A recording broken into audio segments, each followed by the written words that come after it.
Halo teman-teman Purwadika, seperti yang kita tahu nih, sekarang ini banyak yang tertarik dengan belajar tentang ilmu data.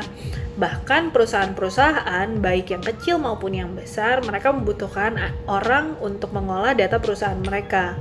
Tapi ternyata sampai sekarang ini masih ada talent gap di bidang data. Kira-kira kenapa ya? Nah, sekarang kita sudah tersambung dengan Kak Bern Jonathan, salah satu data scientist di Female Daily Network. Kita akan membahas seputar ilmu data science dan apa sih alasannya masih ada talent gap di bidang data ini. Halo Kak. Halo, Kak Mariska. Iya, boleh perkenalan dulu Kak, sekarang kerja di mana, terus mungkin boleh share juga ke kita job desk-nya tuh kayak apa gitu. Oke. Halo teman-teman Purwadika, kenalin nama gue Bern Jonathan, data scientist dari Female Daily Network. Perusahaan yang bertemakan beauty platform yang bisa digunakan untuk review, posting foto, diskusi produk, tips and trick, beauty tutorial, beauty workshop, dan lain-lain. Dan kebetulan, jadi kami baru launching juga e-commerce dengan nama Beauty Studio. Jadi teman-teman juga boleh lihat-lihat ya. Oke, terus apa sih yang biasanya Female Daily kerjakan untuk kenapa hiring saya gitu sebagai data scientist? Data scientist di Female Daily itu biasanya kami mengerjakan user behavior, terus bikin recommendation engine, lalu terus analisis post-post yang di user masukkan ke Female Daily, terus kami olah data-datanya untuk kita bikin user engagement lebih tinggi. Nah, seperti itu. Dan kebetulan kami lagi ada e-commerce dan pasti data scientist-nya bakal lebih banyak lagi kerjaannya nanti. Oh, gitu oke.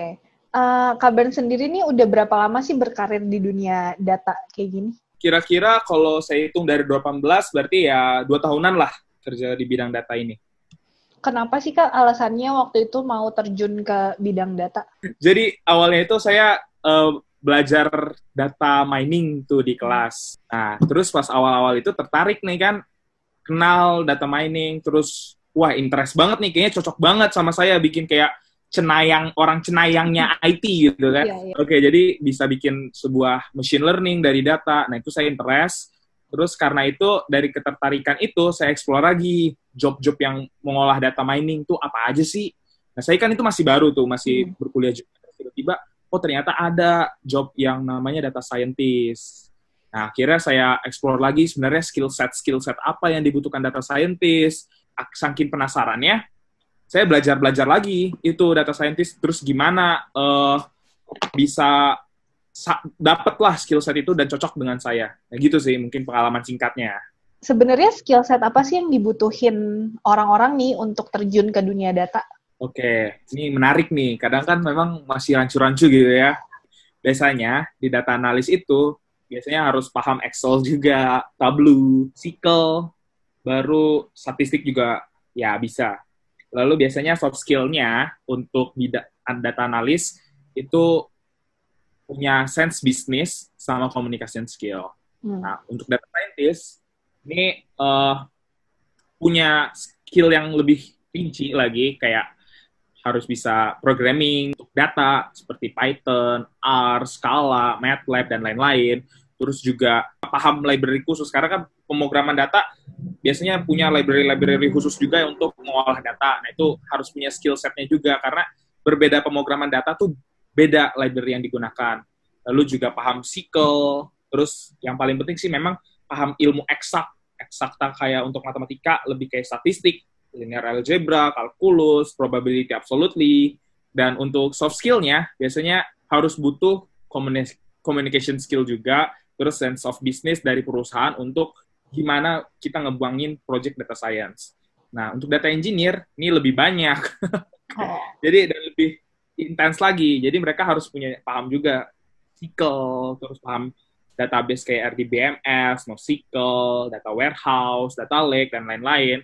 Terus ETL tools kayak Pentaho, Initio, dan lain-lain juga. Terus bisa bikin pipeline kayak Airflow, Kafka, Azkaban, Luigi. Terus punya basic programming, shell scripting, sama ya basic programming dan shell scripting. Nah, jadi untuk data engineer juga harus paham bisnis proses dari suatu perusahaan, bagaimana data ini diambil, terus bagaimana mereka mengolahnya, dan memang butuh communication juga yang cukup lah saya bilang. Gitu sih. Oke. Ilmu data science sendiri itu kan sebenarnya bukan baru-baru ini kan Kak munculnya. Mungkin udah beberapa tahun ke belakang gitu. Kalau di beberapa tahun ke belakang mungkin masih ada talent gap. Nah, yang aku mau tanya, apakah sekarang ini nih masih ada talent gap itu? Karena kan bisa dibilang nih course tentang data scientist tuh udah banyak wadahnya gitu untuk belajar tentang ilmu data science. Contohnya di Purwadika sendiri kan kita juga punya gitu course-nya gitu ya Kak. Cuman apakah ini sudah memenuhi talent gap yang ada di pasaran atau gimana menurut Kaban sendiri? Nah, jadi kalau data talent gap, memang banyak sih ya alasan-alasan kenapa bisa dibilang ada talent gap.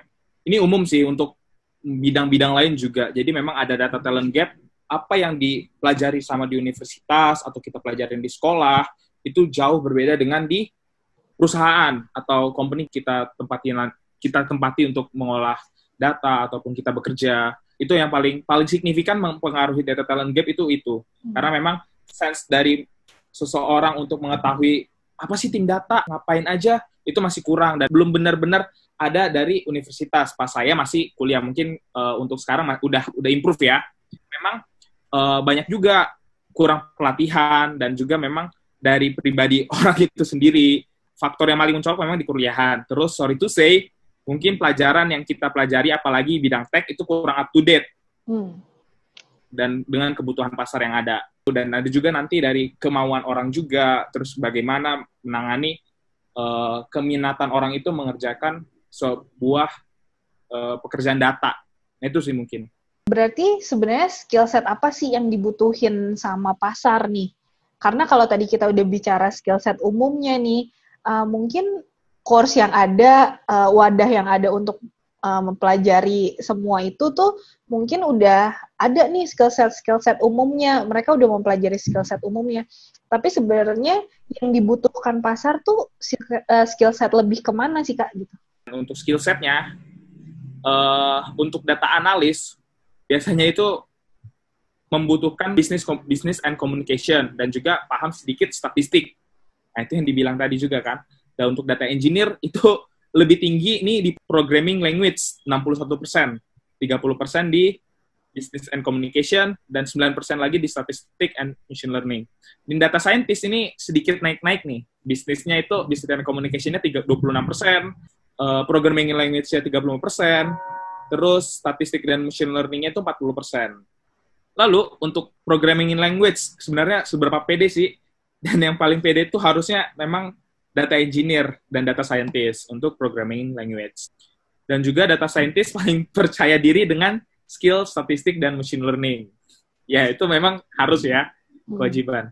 Dan juga untuk semua role juga di sini pede kalau mereka tuh paham business dan communication skill. Oke. Mungkin balik lagi ke faktor dari data talent gap nih, Kak. Sebenarnya ini menurut Kaban, faktor apa sih yang bikin masih ada talent gap ini sampai sekarang? Kalau yang saya bilang mungkin willing to know-nya kita. Ya, mau belajarnya gitu ya, Kak ya? Iya.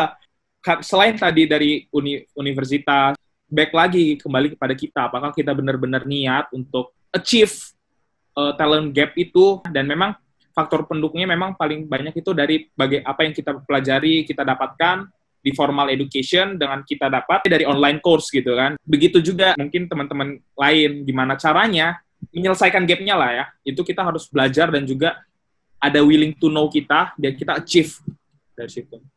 Oke, kalau gitu boleh nggak sih Kak, Kaban nih sharing gimana sih pengalaman Kaban dulu waktu masuk terjun ke dunia data yang tentunya itu juga salah satu tindakan untuk mengisi si talent gap ini kan? Jadi memang dari dulu yang tadi saya bilang kan, saya tertariknya dari kelas data mining, terus kepo, belajar sendiri, explore lagi. Lalu dari skill set itu, saya nyari internship. Nyarinya tuh juga lumayan susah, karena saya belum ada background apa-apa untuk data, tapi gimana caranya saya dapat, itu saya bikin portofolio yang bagus.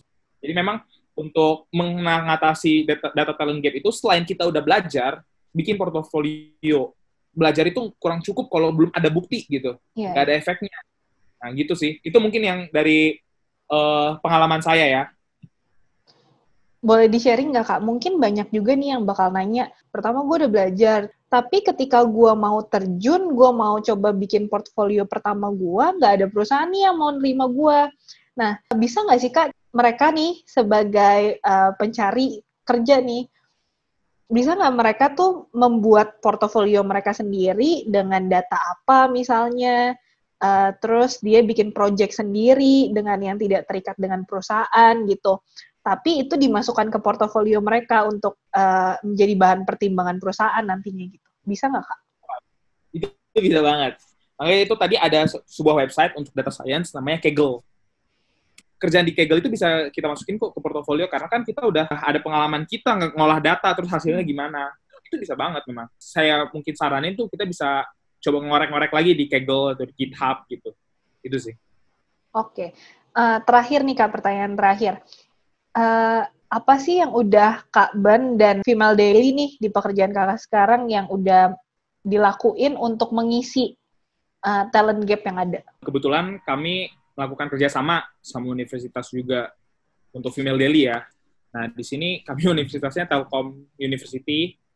Terus di Telkom itu kami melakukan kerja project bareng. Jadi nanti kami, ini ada project, kita mau outcome-nya gini loh, kerjain project bareng. Bahkan sampai sekarang pun di WFA ini kami masih ngerjain project bareng gitu ya. Okay. Kami sebenarnya juga ada kerjasama juga untuk internship, mungkin dari Telkom mau masuk ke kita, cuman karena COVID ini mungkin ada sedikit gap lah. Tapi yang masih lanjut itu sejauh ini kami melakukan kerjasama. Dan efeknya memang win-win solution. Win-win solution itu karena jadi dosen juga bisa dapat nih insight apa sih sebenarnya yang sebenarnya dibutuhkan gitu ya. Itu kadang-kadang mereka sebenarnya kita butuh apa sih Mas gitu kan sekarang untuk sekarang ini untuk pasarnya saya bilang lah belajar kalau untuk data engineer belajar lah Airflow, belajar Kafka atau segala macam. Terus untuk data scientist coba-coba ke Kaggle gitu. Dan itu mungkin yang memang insight juga buat mereka dan bahkan mereka ada loyalty juga, mungkin bisa ngerjain project bareng, terus bahkan anak-anak didiknya juga bisa bikin skripsi dari pekerjaan yang mereka sebut di Female Daily. Memang win-win solution dan apa ya buat kami bisa dapat ini hasilnya bagus, kami deploy ya. Jadi memang win-win solution untuk melakukan kerjasama dengan universitas. Gitu sih untuk mengatasi data talent gap sejauh ini Female Daily melakukan itu.